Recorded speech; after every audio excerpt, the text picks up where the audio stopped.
তীব্র দাবদাহের পর দেশের বিভিন্ন স্থানে হয়েছে প্রশান্তির বৃষ্টি। তবে এর মাঝেও ঘটেছে প্রাণহানির ঘটনা। 7 জেলায় বজ্রপাতে প্রাণ গেছে 13 জনের, আহত হয়েছেন বেশ কয়েকজন।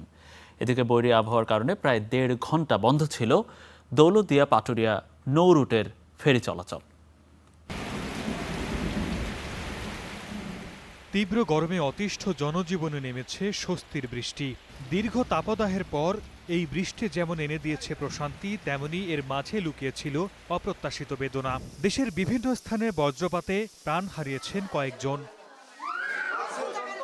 গাইবান্ধার সাদুল্লাপুর উপজেলার কামারপাড়া, সুন্দরগঞ্জের ধোপাডাঙ্গা ও ফুলছড়িতে বজ্রপাতে 2 শিশুসহ 5 জনের মৃত্যু হয়েছে।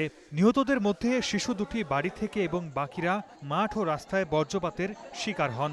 এসব ঘটনায় অন্তত আরও 2 জন আহত হয়েছেন। ঠাকুরগাঁওয়ের পীরগঞ্জে বজ্রপাতে 2 জনের মৃত্যু হয়েছে। এদের মধ্যে নিয়ামতপুরের গৃহবধূ সেলিনা আক্তার ফসলি জমিতে কাজ শেষে বাড়ি ফিরছিলেন। অপরদিকে কোষাডাঙ্গিপাড়ার ইলিয়াস আলী নিজ জমির ফসল দেখতে গিয়ে বজ্রপাতের শিকার হন।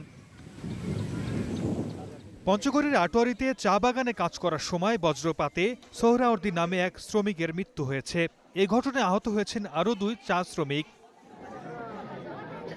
সিরাজগঞ্জের রায়গঞ্জ উপজেলায় বজ্রাঘাতে এক কৃষকের মৃত্যু হয়েছে। জামালপুর সদর ও মেলান্দহ উপজেলায় আলাদা স্থানে বজ্রাঘাতে এক কৃষক ও এক নারী নিহত হয়েছেন।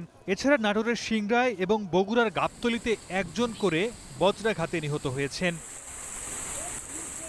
সর্দার মোহাম্মদ আরিফ, স্টার নিউজ।